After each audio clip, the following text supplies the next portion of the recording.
Hello, how are you? I want you to like this page and share it. I got a very special guest.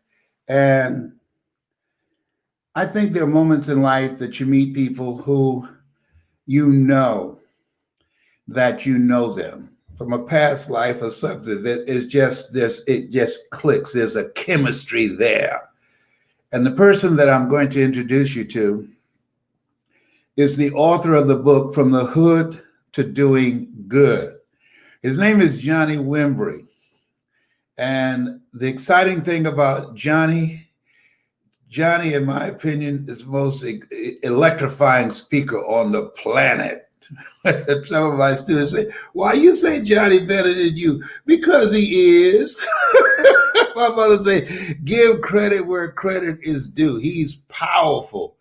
And he's our special guest today. And we want to bring him on right now. I want you to like his page and share it, because I think that during this time, we want to be focused on going out to vote in record-breaking numbers, but also focus on doing the things that we need to do that will move our lives forward. All right, go ahead. Let's bring him in. Big Papa, how are you doing? I'm doing better than good, better than most, and sometimes even better than that. You look amazing, man. Good to see you. Yes, you look amazing as well. I want everybody to know, how long have we been together now? I believe we connected about 2001, 2002, and I couldn't afford you, but I walked through your door around 2003. Okay. And I worked my way in to be able to afford you. Since going through the training, tell me how that has impacted your life. I want you to like this page and share it. Well, first of all, how did it change your life? First of all, it's an honor and a pleasure to be with you in 2020 in any shape, form, or fashion. You know that I love you with all my heart. And, you know, I can honestly say that who you are looking at right now is 100% directly related and connected to who you created me to be, in terms of not just helping me become a professional speaker, but actually helping me find my voice. I think there are a lot of individuals out there who are incredibly talented, but they don't have a coach to help them find their voice, and they end up going down the wrong path, or a path that wasn't designed for them. Because of you, not just mentoring me, not just kicking my butt when I needed my butt kicked, but really, really loving me to my destiny. And I believe that that's what a mentor is designed to do. And because of you, and this is without exaggeration, my ability to effectively communicate has revenued me in business well over $1 billion. And that's a billion with a B, since we've met, in well over 120 countries around the world. Yeah, you passed me. Come on now. That's revenue. That's revenue. All right. Yes. Okay. Listen. To tell one of the things I've got to share, which I have never shared on stage. I was speaking at an event. You know, I teach, when things go wrong, don't go with them. Easier said than done. I was speaking at an event for Johnny, Yes. and things went wrong. A guy was messing with the PA system, and I lost it. And I'll never forget your face when I threw the microphone down and you came and you said, Les. I remember your facial expression. It just brought me back to reality. Do you remember that? I know you will never forget that moment, right? I remember it. It was the only time in my life where I was tempted to come up there and attack you like I was a football player. Is like I was coming to save your life. Yes. Oh my God, you said Les. And it just jarred me when I looked at your face, and it brought me back. And that's the power of relationships. And because we've been on stages all over the world together, and you know, because we've helped each other in so many different facets, I was just able to give you a look. And you snapped it. And actually, I have the recording. I've never shared it with you, but I have the recording. Yeah. I don't know if you're ready. I don't know. It's been about 12 years. I don't know if you're ready to see it. I don't know if I'm ready to see it either. Oh my God. No, you kept it. Oh my goodness. The way that you adapted and secured the audience and you actually incorporated it into your message, Yeah. in my opinion, that puts you in a league of your own. And I'm not one to use words with fluff like that. When I say a league of your own, I don't believe there's anybody in our lifetime that we can compare Les Brown to. There are great speakers who are out there, but in terms of somebody who has the package from the inside out, Les, you are in a league of your own, and we are your legacy. It is our obligation to not just keep forth, moving down the path of empowering people to experience their greatness, but even more so to empower them to understand the why behind it. And you are the why of who I am. Tell them about your first book, From the Hood to Doing Good. I got it right here. I knew you were going to bring it up. You know it. I wrote the forward for it. I'm proud of that. You wrote the forward to this book.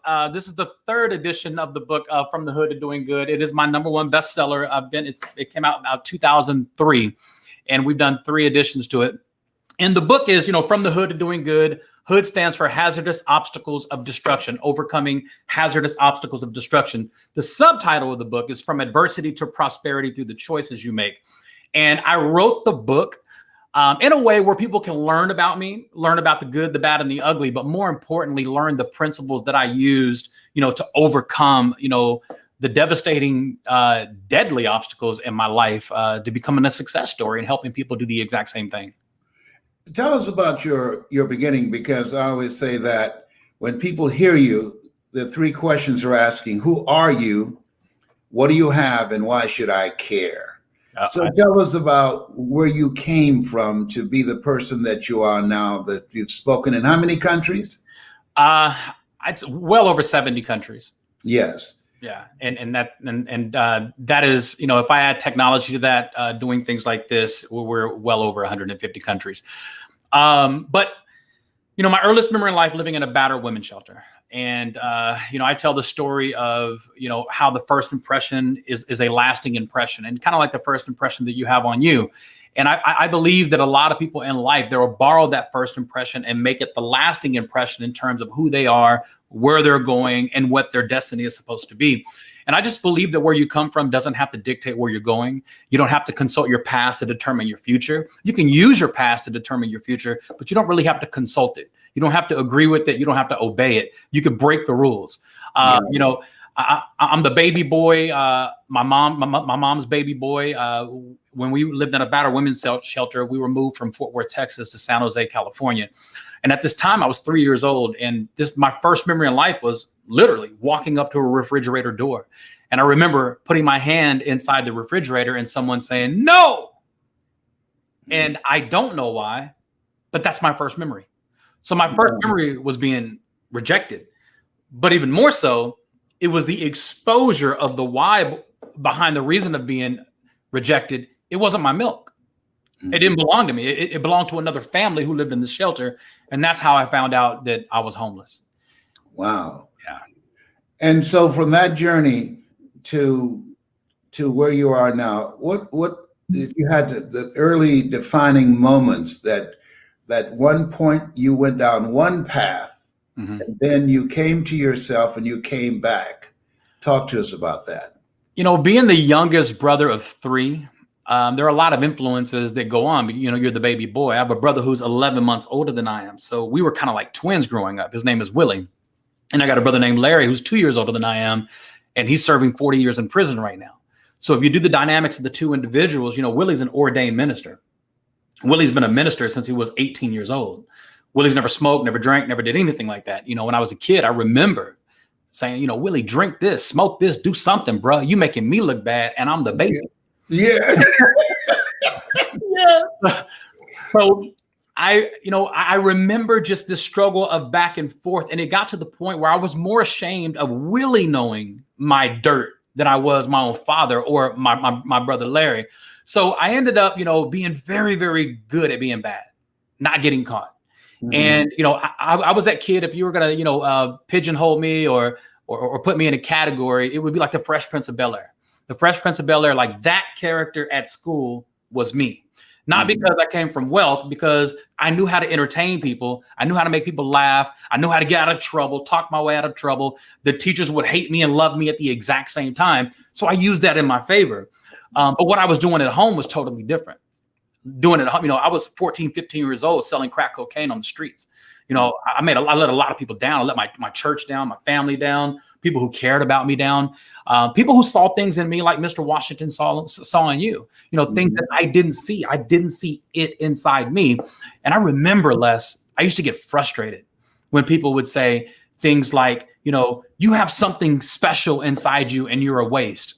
And what frustrated me, and I get emotional when I think about it now, because how could you see something inside me that I don't see? And it got to the point where I thought that they were just paid to say that to me. That's what teachers are supposed to say. So not only did I have a special gift, my gift became my frustration. I didn't see it. Yes. And, I got a lot of trouble with my mouth. I was afraid of my father. Flip to the story as my father ended up raising me. The same guy who was the reason that we lived in a battered women's shelter was also the same father who ended up raising me, because my mother put us on an airplane in San Jose, California, and said, I would see you in 2 weeks, and we wouldn't see her for 3 years. Wow. So when my mother finally came back to Fort Worth, Texas, my brother Willie and I stayed with my mother, and my oldest brother Larry, who's in prison, went to go live with my mother. So we stayed with our father. And if you want to imagine my dad, and my dad passed away a year ago this time. And thank you, Les. Les actually spoke at my father's funeral. My father, and you probably gathered that at the funeral, he wasn't nobody that you don't want to mess with my dad. Like he was the character Samuel L. Jackson in the movie Pulp Fiction. Like that. Yeah. That was my dad. My dad wasn't nobody you wanted to play with. So the respect that I have from my father came from a place of fear, not necessarily reverence. Reverence is when you fear, like I revere you. I respect you so much that what you think about me matters to me. That's reverence. I was afraid of my father because of what he would do to me. There was a difference. So my obedience came from fear. So I learned how to juggle that obedience at home. And then when I was out in the streets, and everything that I did as a teenager, I got a felony arrest. It had nothing to do with wanting to be at the top, not wanting to be popular. I wanted out, Les, and I didn't know what I didn't know. And, right around the age of 18, a friend of mine was murdered. My homeboy was murdered. And I was a junior in high school. I was a year late in school. So I was a junior at 18. So I had one more year to go before I graduated. And I remember it was Super Bowl. And I was watching the Super Bowl, and Dallas Cowboys were playing. That's how long ago it was. And a friend of mine, a homeboy, called me named Spud. And he said, man, Mookie's dead. He said, Red killed him. And I just remember pausing like that. And I'm like, yo, I know both of these dudes. I grew up with both of them. And I got mad. And long story short, we went to the wake the night before the funeral, where family members and friends were invited in a personal setting. And it was kind of like a setup. They had counselors waiting for us. We had guns. We were going to retaliate.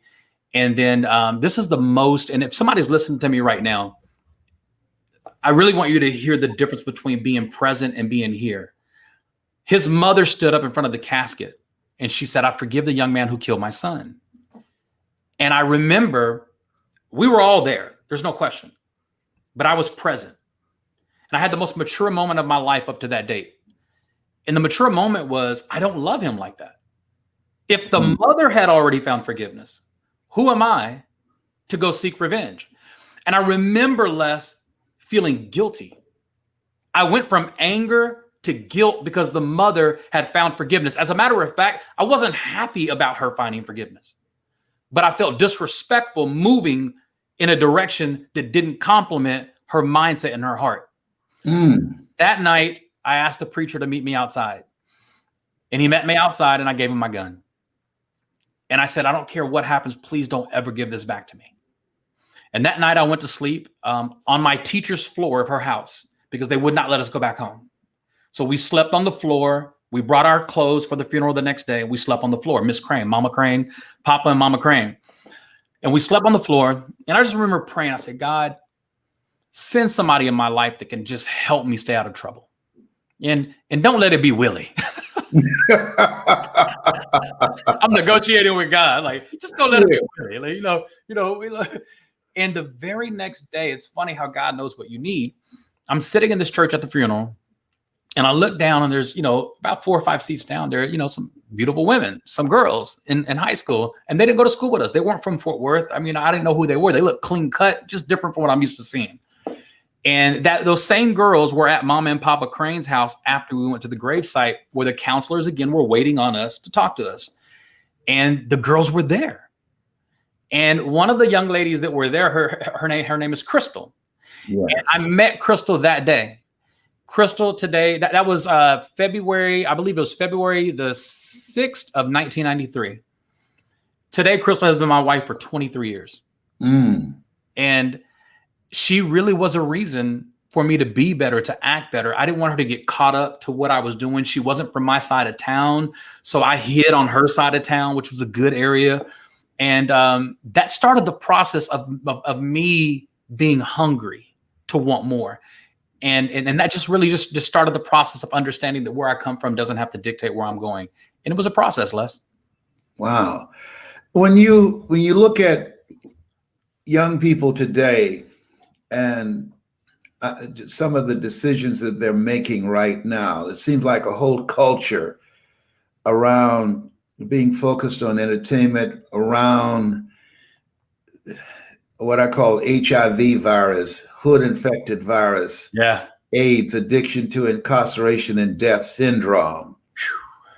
Your work has been to break that cycle, interrupt that thinking, help them to get a larger vision of themselves. Talk about where you are now, what you're doing, teaching people not only how to begin to impact the lives of our young people, but how to be the architects of their own future, control their own personal economy, to carve out a place for themselves in the American dream. One of the things that I work with when I work with a lot of youth, I work with the Steve Harvey mentoring camp. I work with Emmett Smith's mentoring camp, and several others with Bishop T.D. Jakes and so forth and so on. Even with you, we've done a lot of things throughout the Caribbean. I can see me in the kids that I'm talking to. Like, I know me when I see me. I know that kid that's going to be really, really good at being good, or they're going to be really, really good at being bad. I know those kids who are at the fork of the road. And, you just like recognizes like. And I think the most impactful thing for me to help them understand that I am you. I'm not better than you. I'm just a better decision in the future that you could be as well.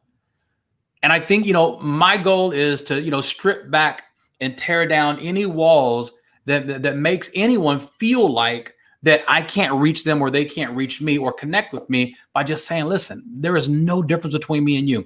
I should be in prison right now with my brother. I just didn't get caught. I am not better than any of you. One of the things that I believe is a cornerstone for me personally is the word responsibility. And I'm not talking about it from a way of education or a way of someone standing on you and making sure you're doing the right thing. It's really you standing on you. And if you break down that word, less responsibility, the root word is response.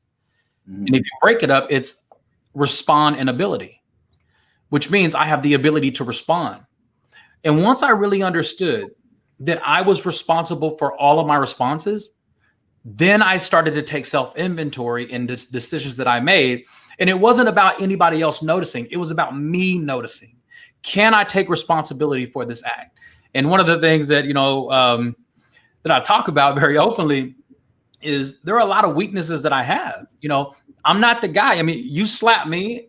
I wish I could turn the cheek. I'm not there yet. There's a really good chance I'm going to slap you back. Yeah, I'm not there yet either. But when I do slap you back, I'm responsible. Why? Because I had the ability to respond. I believe right now, a lot of our youth, they don't understand the ability. They only understand the response. If you do this, I'm going to do that. If I post this, they're going to like this. But they don't think about the fact that you had the ability. And because you exercise that ability, what comes to you after that, you are responsible. And that's the message, especially for the youth right now, is listen, take responsibility. Man up, woman up, own this thing. Mm-hmm. This is your life.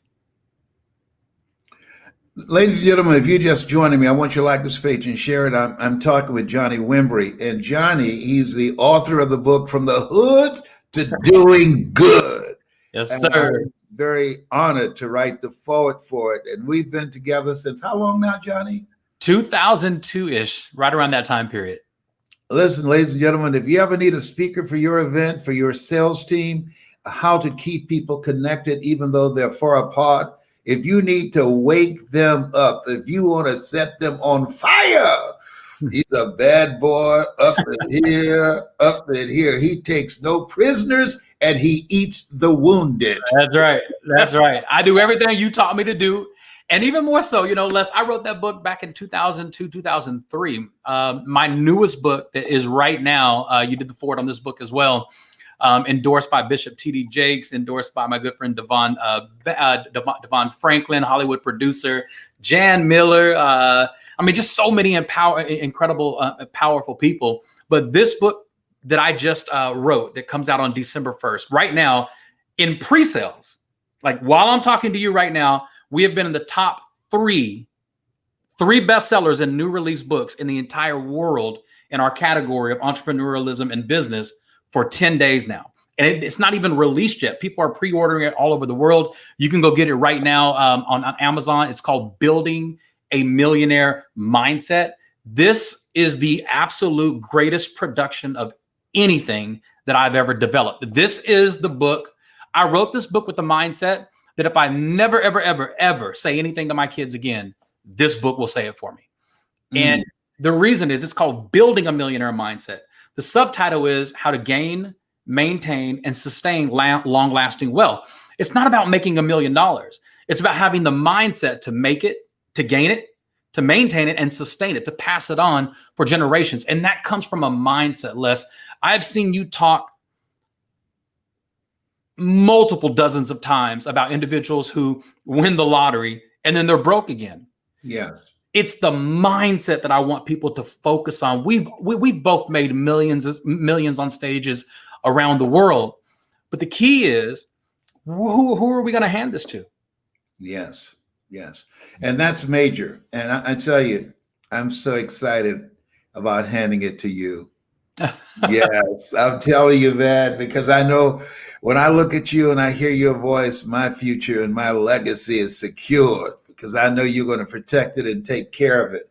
I tell you, one of the things that one of the moments we went down to Miami to speak. Every time you start a story, I know exactly where you're going. You know where I'm going. You know, and first of all, we know each other like that. When I don't see him for a long time, I get still and I say, what will I be doing? And then I'll know what he's going to be doing. We are so much alike. So I told Johnny, don't bring any products down there. They don't buy products here. I'm from Miami. and we had just came from New York. So you said, why are you bringing all those bags? I was like, I brought my products, my CDs. I'm going to sell it. And then you warned me, don't do that when you come to Miami. It's a different crowd. Yes. So he came down. I must have sold about $3,000 worth of product. He sold, I remember the number, 46,000, I think it was. Yeah, right around there. You talking about humble? Tell him what you told me. I'll never forget those words. Well, we were walking in the parking lot and you told me, you said, I told you not to bring that much product. You're going to end up having to bring all of that back. And we were walking. I'm carrying my product at this time, you know, two big bags. And I said, Les, I said, why do you say this? You said, this is, you said, this is a cash audience. They don't bring credit cards or anything like that. They bring cash. So you bring your books and things like that. But the high price, courses and things like that, they may not, have the means. And I looked at Les and I said, Les, don't ever put your hands in somebody else's pockets. You never know what they have. Mhm. And you gave me this look like, okay, we'll see. Okay. You humbled the teacher, and the teacher that night became the student. Oh my God. Boy, we have had some experiences, haven't we? Man, we've had the ups and the downs, the good, the Yeah. bad, the ugly. Yes. Oh boy. It's this thing called life. So tell people what you're doing now and how they can find you and what's most important to you right now. You know, it's very important that, you know, follow me on all social media accounts. I've got a lot of things that are going to be rolling out, even, you know, even in the midst of COVID. And I did a test on myself.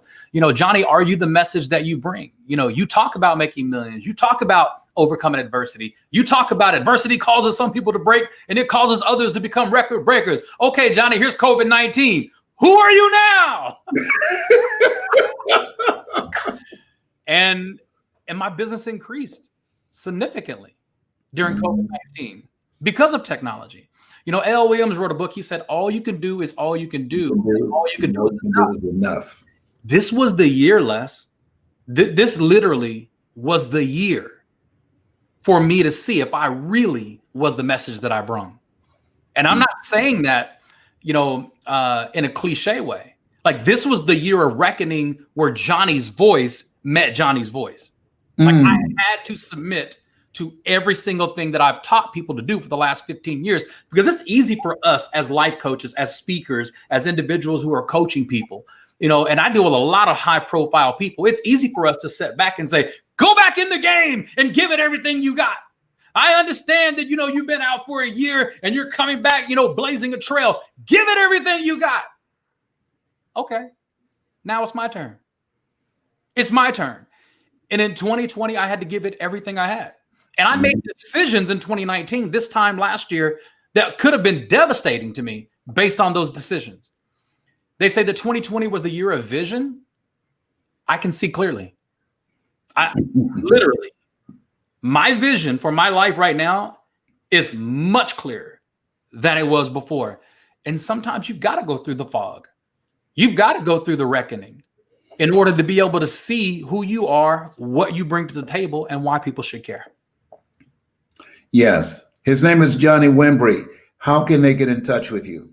At Wimbrey, Johnny Wimbrey, everything's Wimbrey, at Wimbrey, WIMBREY.com. I believe it's right under the subtitle on my name, Johnny Wimbrey or at Wimbrey. It's very important to me right now. You know, I have a goal. I've never written a book with a major publisher. This one I did. I did it with McGraw-Hill. McGraw-Hill is the #1 publisher in the entire world. As a matter of fact, if you read an educational book, it was done by McGraw-Hill here in the United States.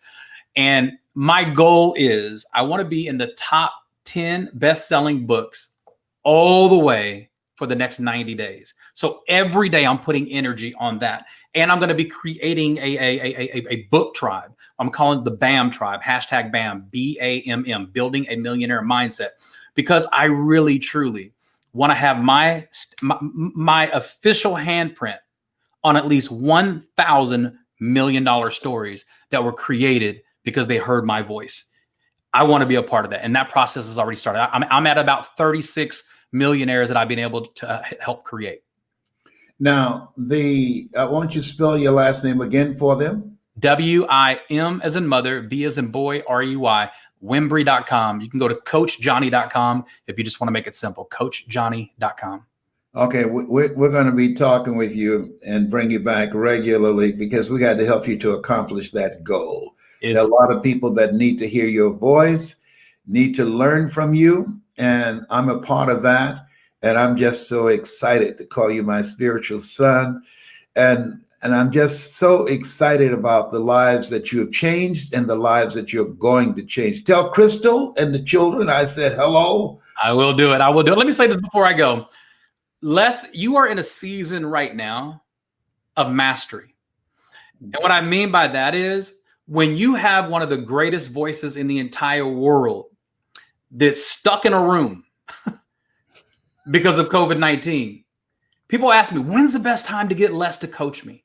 Like, if there was a time to get Les to coach me as a speaker, when would it be? And I've told people for the last 13, 14 years, anytime.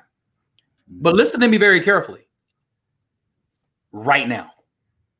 If you ever wanted to invest in your future, whether it be financial, time, serving, whatever it is, to get closer and closer to the voice and the heartbeat of Les Brown, there's no other greater time than right now, because I know where your heart is, Les. I know, the beast that lives inside you that you want to release onto us. And I've been watching you today. I watch a lot of your videos. I watch you when you're live. You're in a different zone right now. And your zone that you're in right now is really about bleeding into other individuals what you have into you. And if I could go back and hit a reset button in my life at any point, if I never met you before in my life, this would be the time I would want to meet you, just because of where you are right now, because of the signs of the time. So if you ever want to be attached to greatness, there is no greater time to be attached to Les Brown. That's very kind of you. Johnny Wimbrey is his name. I want you to remember that name. I want you to get the book and tell him the title of the book once again. Building a Millionaire Mindset, forwarded by Les Brown, endorsed by Emmett Smith and so many other individuals. You can go to Amazon.com right now, at Wimbrey on all social media platforms. Take a screenshot, tag myself and Les Brown. Take a screenshot, tag us. Love you guys. I appreciate you, Les. Yes, I appreciate you and love you. Take care. You so much. All right. Thank you so much. Thank All right. you. Ladies and gentlemen, I hope that you got value out of that. Make sure you get the book and make sure you book him as a speaker. He is a force to be reckoned with. I had an opportunity to talk with Lindy Eldridge earlier. She has a book. She has a podcast. You will love her. She has a podcast entitled "I'm Crazy and You Can't Lock Me Up." I love that. I knew that she would be your kind of person. Come on, man. Bring her my way. I love that. Oh, man, she's off the hook. Absolutely. Those of you that have a voice and have a story, this is just one of the individuals that I've had the honor to train and who's just made me extremely proud. I hear people tell me all the time, I saw this guy, Johnny Wimbrey. Do you know him? Do I know him? Yes. Hated him. So I want you to put voice in the comment section. If you have a voice, if you have a story, and you would like for me to train you. And this is a very special time, and I'm excited. I'm on another level right now. You can see it. You see it. I can hear y'all footsteps, so I'm taking it up to the next level. Thank you, Les. I appreciate you. People are ordering the book right now, screenshotting. I absolutely love it. I thank you. Thank you so much. Thank you. I'm going to jump off. Are you going to keep going? I'm going to keep going because I'm going to be promoting it, we're going to, So no, I'm ending now. She's about to terminate me to get. Are you in trouble again? I'm in trouble again. I'm in trouble face. I know that I'm in trouble face. You're like, yes, you do. You got it.